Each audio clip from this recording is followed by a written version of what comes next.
So I tell them, no, I have no fish to give you. I got no eggs to give you. But I give you a voice.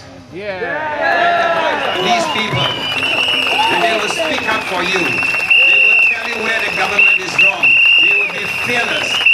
And I will make sure they carry on their duty as good MPs in the future. You have watched Manwai. You have watched Hazel. Were they just sitting MPs? No! I watched them in Parliament in the early days. I feel sorry for them. They were hit so many times. But these parliamentary wounds, I told them, don't be afraid, because you will grow and you will learn how to fight back.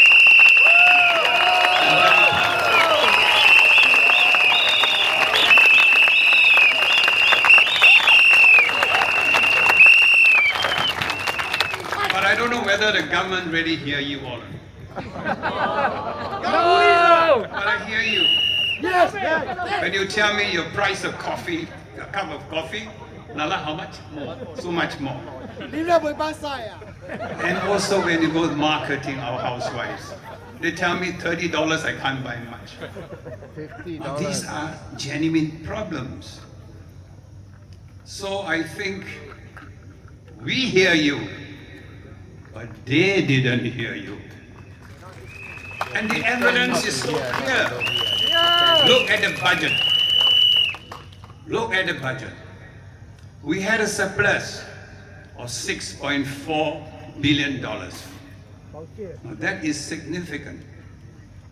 They increased the GST from 7% to 9%.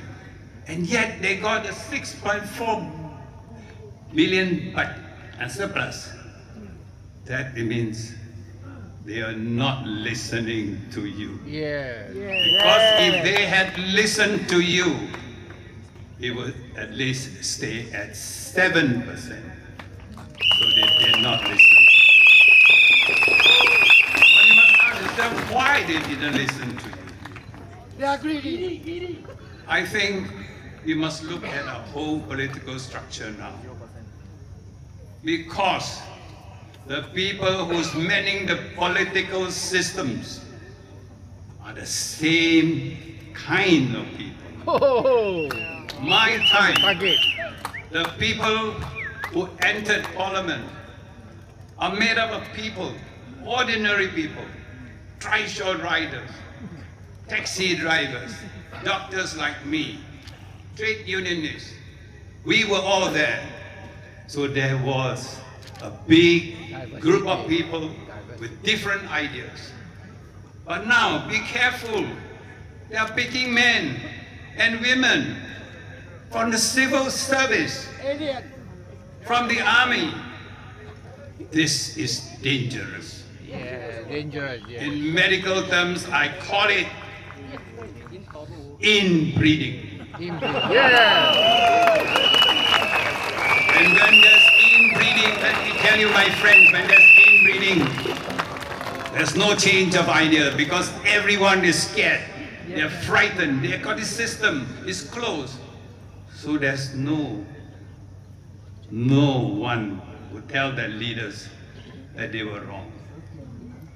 During my time, when they promoted the nominated members of parliament, I stood up and said, no, every member of the house must get elected, must gain the confidence of all of you to get a place in the house. Tan Cheng Bock. So I voted against the NMP. It wasn't easy.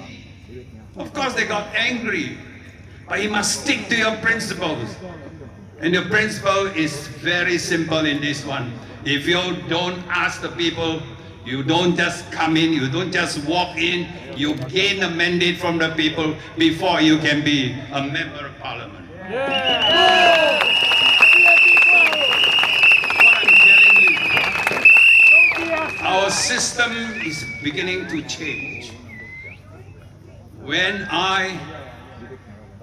became a member of parliament, actually Lee Kuan Yew asked me.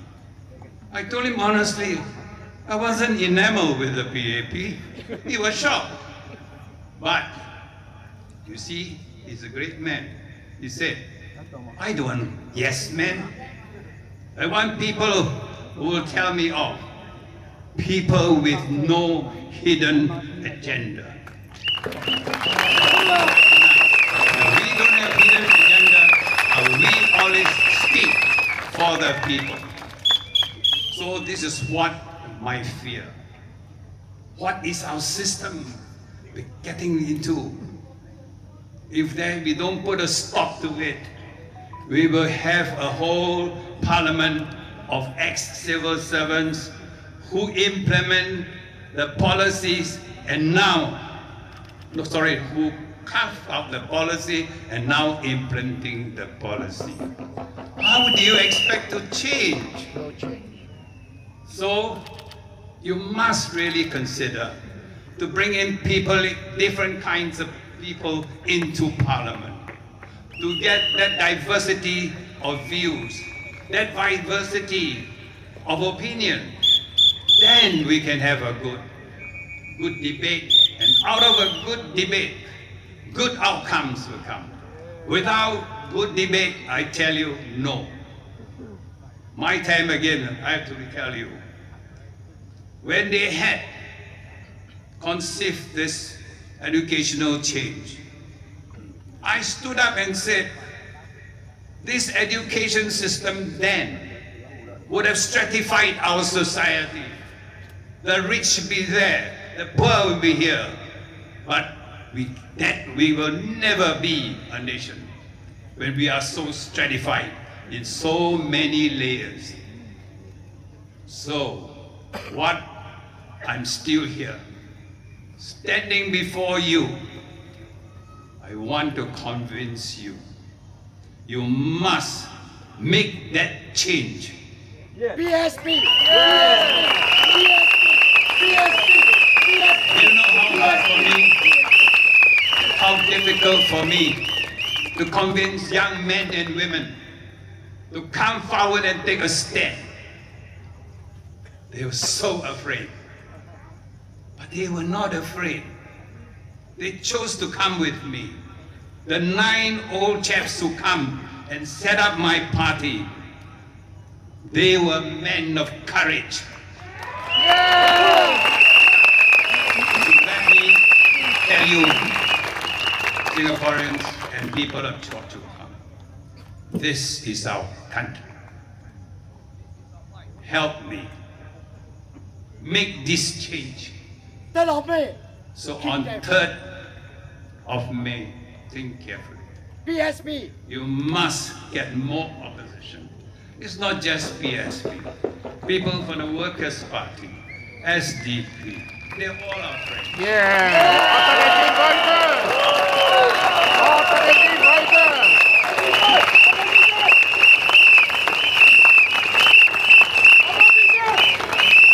You see, 5 years ago, I sent teams to all over the island.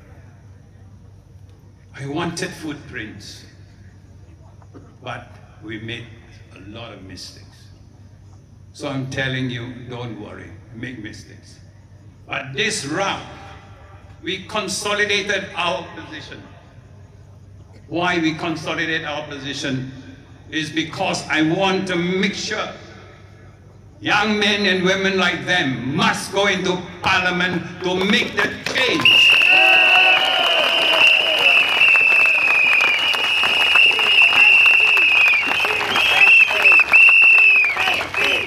We are more organized now. Trust us. But we need help. We are not perfect. And we are not ashamed to tell you that we need help. So you must help me. Actually, not only help, you're helping the country to make this change come on May the 3rd.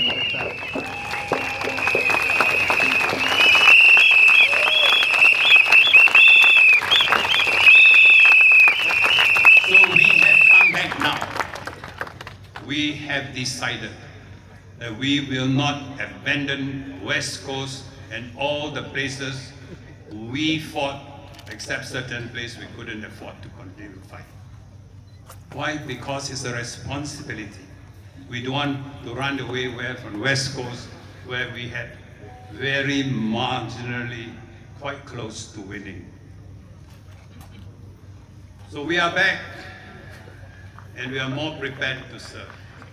And we have to bring the change. Remember, my friends, remember, the PAP has no monopoly of power.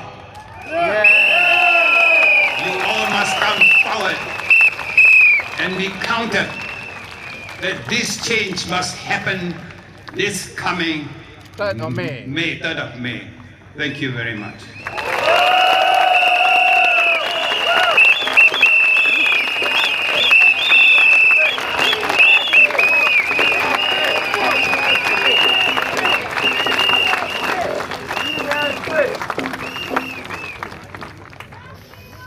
Thank you, Dr. Tan. And now we come to our final speaker of the evening, the tireless champion for the people. Yong Man Please give it Wai. up for Yong Man Wai.